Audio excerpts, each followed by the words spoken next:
પાંચ દાખલા જેવા એક્સ્ટ્રા દાખલા મેં તમને આપ્યા, થોડા દાખલા કરાવ્યા. હવે પછી આપણે લોકની રીતમાં જ આગળ વધીએ મુખ્ય દાખલા 2 માં.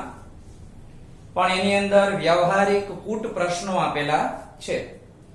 તો વ્યવહારિક કૂટ પ્રશ્નો આપણે અગાઉ પણ કીધેલું છે કે એની અંદર તમારે જે સમસ્યા આપેલી છે એને બહુ ધ્યાનપૂર્વક વાંચી અને સમજવાની છે. તો શરૂ કરીએ આપણે દાખલા નંબર 2 ની અંદર. પહેલો દાખલો સ્વાધ્યાય 3.4 પેજ નંબર 48 છે ટેક્સ્ટ બુકમાં. એક અપૂર્ણાંકના અંશમાં 1 ઉમેરતા અને છેદમાંથી 1 બાદ કરતા અપૂર્ણાંક કિંમત અતિ સંક્ષિપ્ત રૂપમાં 1 બને છે. જો માત્ર છેદમાં 1 ઉમેરતા અપૂર્ણાંકનું અતિ સંક્ષિપ્ત સ્વરૂપ 1/2 બને તો તે અપૂર્ણાંક શોધો. તો સૌથી પહેલા તો અપૂર્ણાંકનું સ્વરૂપ છે એ અંશ અને છેદ સ્વરૂપે જોવા મળતું હોય એટલે આમાં બે ચલ આપણે અંશ અને છેદ એ ધારવાના રહેશે. તો દાખલાની શરૂઆત કરીએ ધારણાથી. ધારો કે તે અપૂર્ણાંકનો અંશ x તથા અપૂર્ણાંકનો છેદ y છે. તો અપૂર્ણાંક આપણો દેખાવમાં આ રીતે લાગશે. મૂળ અપૂર્ણાંક અથવા તો અપૂર્ણાંક એવું પણ લખી શકો x ના છેદમાં y. શરત પહેલી આપણે વાંચીએ કે અંશમાં 1 ઉમેરવો, છેદમાંથી 1 બાદ કરવો. તો શરત પહેલી લખું છું. અંશમાં 1 ઉમેરતા તથા છેદમાંથી 1 બાદ કરતા આપણને અતિ સંક્ષિપ્ત રૂપમાં 1 મળે છે. અતિ સંક્ષિપ્ત રૂપ 1 મળે છે. આ અતિ સંક્ષિપ્ત રૂપ એટલે શું? તો અતિ સંક્ષિપ્ત રૂપ એનો અર્થ એમ થાય કે અપૂર્ણાંકનો છેદ ઉડાડ્યા પછી જે છેલ્લે સંખ્યા મળે એને અતિ સંક્ષિપ્ત રૂપ કહેવાય. તો આ સ્વરૂપે આપણે લખીએ તો આપણો અંશમાં 1 ઉમેરવાનો છે. તો અંશ શું ધારેલો હતો? x અને છેદ હતો y. તો આ અપૂર્ણાંકની અંદર આપણે આ પ્રક્રિયા કરીએ. 1 ઉમેરી દેશું તો x વત્તા 1, છેદમાંથી 1 બાદ કરશું તો y ઓછા 1 બરાબર આપણને શું મળશે? 1. તો આ પહેલું સમીકરણ આપણે બનાવ્યું. પણ સમીકરણનું સ્વરૂપ કંઈક અલગ છે તો એને આપણા વ્યાપક સ્વરૂપ મુજબ ગોઠવીએ. તો આ પદને હું અહીંયા લઈ આવીશ. x વત્તા 1 બરાબર y ઓછા 1. પદની ગોઠવણી કરીએ. x y ને આ બાજુ લઈ આવીએ તો માઈનસ y થશે, પ્લસ 1 સામે બાજુએ જશે તો ત્યાં ઓલરેડી -1 તો છે જ. હજી આ +1 સામે જાય તો -1 થાય. -1 અને -1 ફરીથી તો આપણને મળે -2. આવું આપણું સમીકરણ 1 મળે શરત 1 મુજબ. બીજી શરત માત્ર છેદમાં 1 ઉમેરતા, અંશમાં કઈ નથી કરવાનું. તો બીજી શરત લખું છું. છેદમાં 1 ઉમેરતા અતિ સંક્ષિપ્ત રૂપ. અહીંયા આગળ આપણને 1 મળતા હતા, અહીંયા આગળ હવે આપણને 1/2 મળે છે. 1/2 મળે છે. તો આને આપણે સમીકરણ સ્વરૂપે લખીએ. 1 ઉમેરવાના છે તો x માં ઉપર 1 ઉમેરીએ, y માં છેદમાં કાંઈ કરવાનું નથી. બરાબર આપણને 1/2 મળે છે. સમીકરણ બની જાય એટલે ફરીથી પાછું ચેક કરતું રહેવું કે આપણે જે શરત લખી છે એ બરાબર વાંચી અને એ મુજબ જ કરેલું છે. તો અહીંયા આગળ આપણે હજી એકવાર જોઈએ.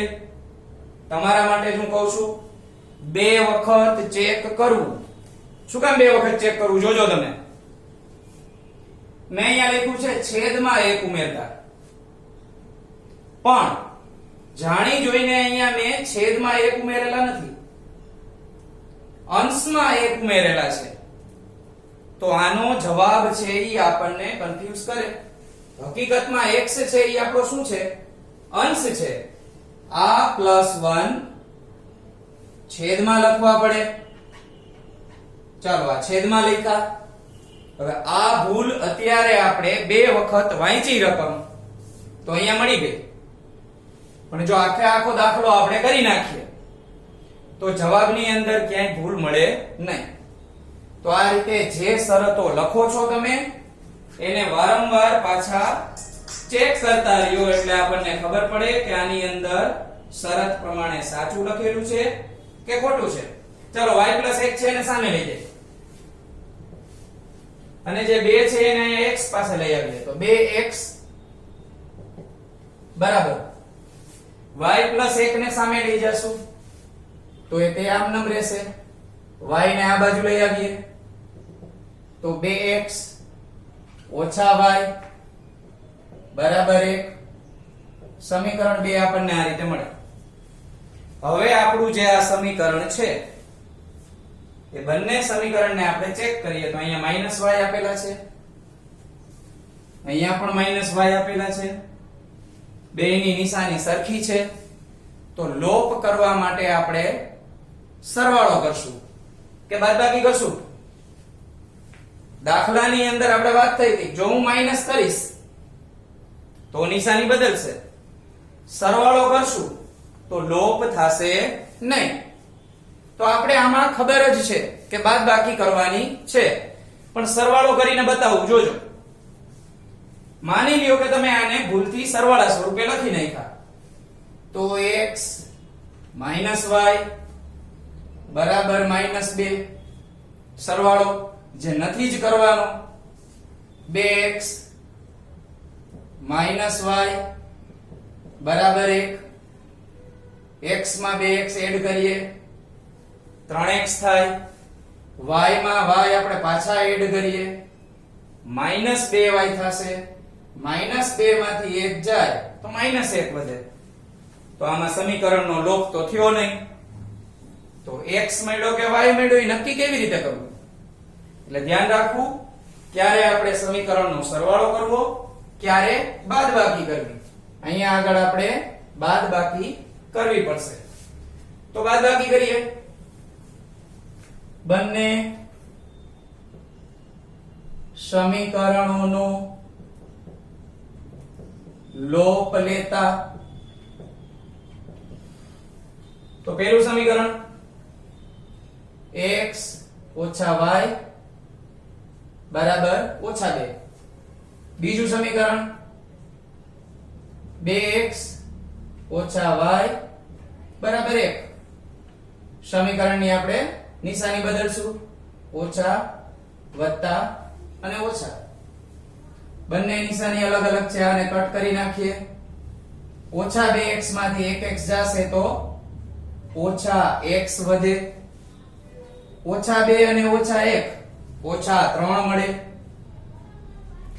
બંને બાજુએ માઈનસની નિશાની છે એ આપણે કટ કરીએ તો x ની કિંમત 3 મળે.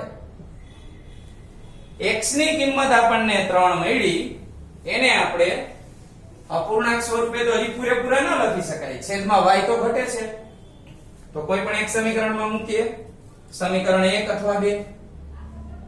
સમીકરણ 2 માં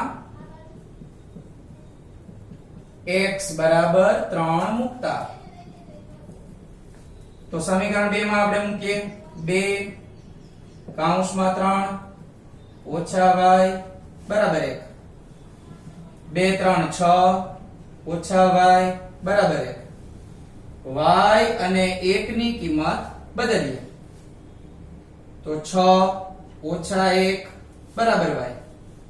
તો y ની કિંમત આપણને મળશે 5. હવે સમીકરણ યુગ્મનો ઉકેલ આપણે દરેક રકમમાં લખતા. અહીંયા પ્રશ્ન શું છે? એમાં એમ લખેલું છે તો તે અપૂર્ણાંક શોધો. કયો? આ. તો જવાબ આ રીતે લખાય: અપૂર્ણાંકનું સ્વરૂપ x ના છેદમાં y છે. તો અહીંયા આગળ x એટલે 3 અને y ના છેદમાં 5 લખી શકાય.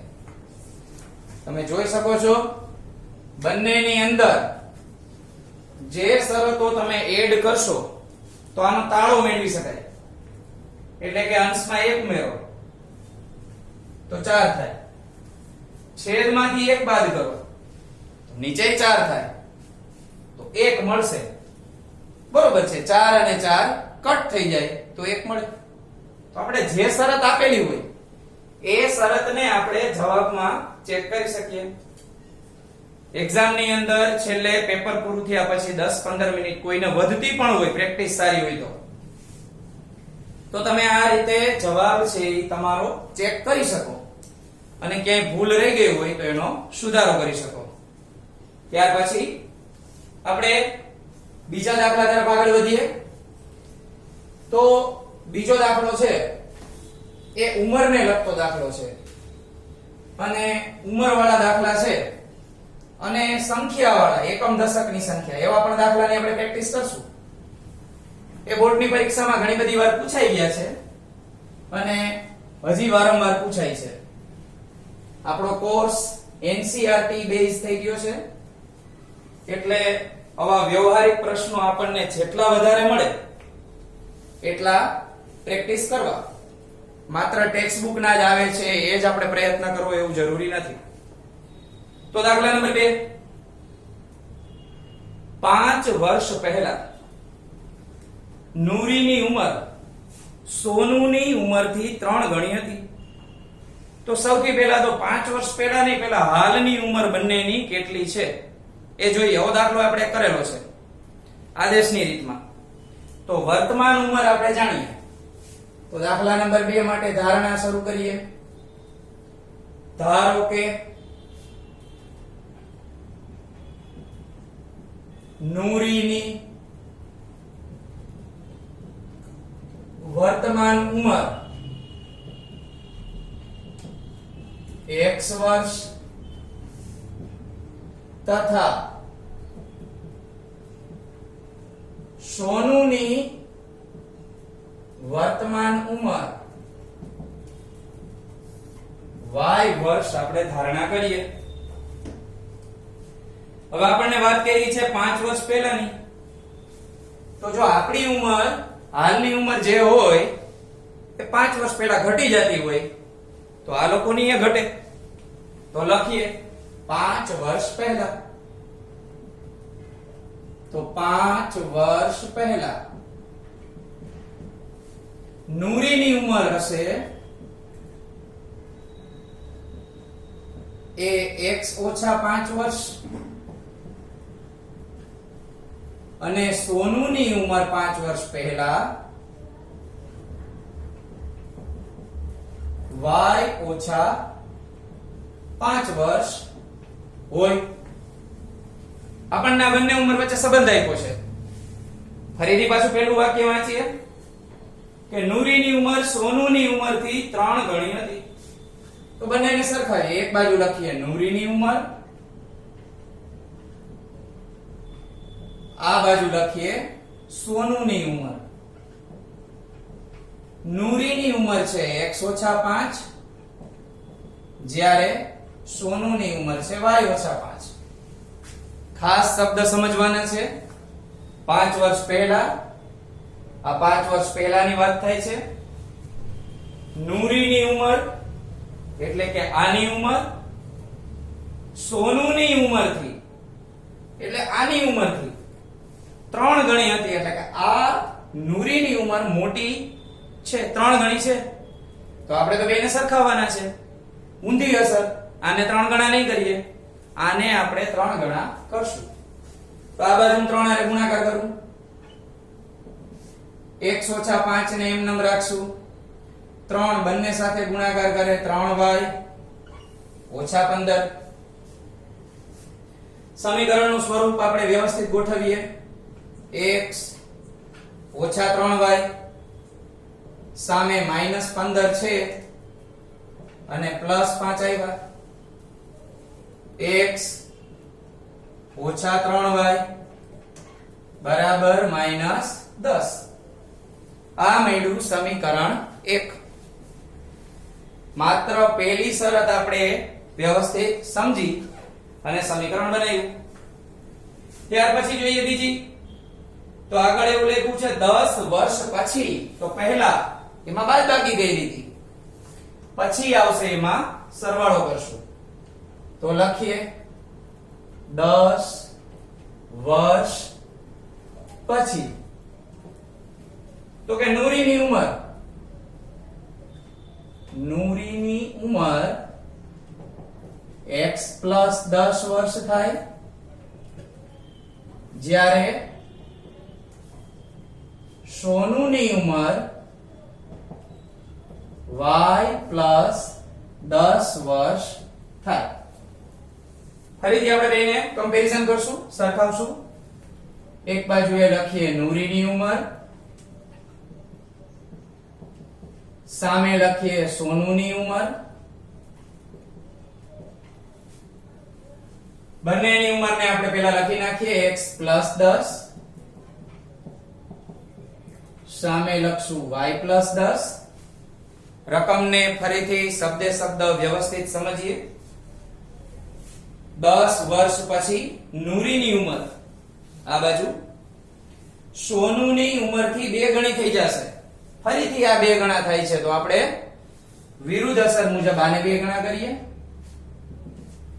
તો x પ્લસ 10 ગુણાકાર કરીએ 2y પ્લસ 20. ત્યાર પછી સમીકરણને આપણા વ્યાપક સ્વરૂપ મુજબ ગોઠવીએ. તો y ને આ બાજુ લઈ આવું છું, x ઓછા 2y સામે 20 ઓછા 10. સમીકરણ આપણને ફાઇનલ આ રીતે મળે, x ઓછા 2y બરાબર 10. સમીકરણ નંબર 2. તો અત્યાર સુધી તમને આ સમીકરણો તૈયાર આપવામાં આવતા આગલા દાખલામાં, અને સીધો જ આપણે લોપ કરવાનો રહેતો. પણ આ વ્યવહારિક પ્રશ્નો, કૂટ પ્રશ્નોમાં સૌથી પહેલા સમીકરણ સાચા બનાવવા પડે અને પછી એનો ઉકેલ લોપની રીતથી મેળવવો પડે. તો અહીંયા આગળ જોશું તો બંનેમાં x સામાન્ય જ છે, બંને ચલ સરખા જ છે. તો આપણે કોઈ સમીકરણને ગુણાકાર કરવાની જરૂર નથી, તો સીધો જ લોપ લઈએ. આ રીતે લખીએ, બંને સમીકરણોનો લોપ લેતા. તો એક સમીકરણ છે x ઓછા 3y બરાબર 10, સોરી -10. એક નિશાની પણ આપણા જવાબમાં ઘણો ફેરફાર લઈ આવી દેશે. આપણે એક દાખલો અગાઉ જોયો તો. હવે બીજું x ઓછા 2y બરાબર 10.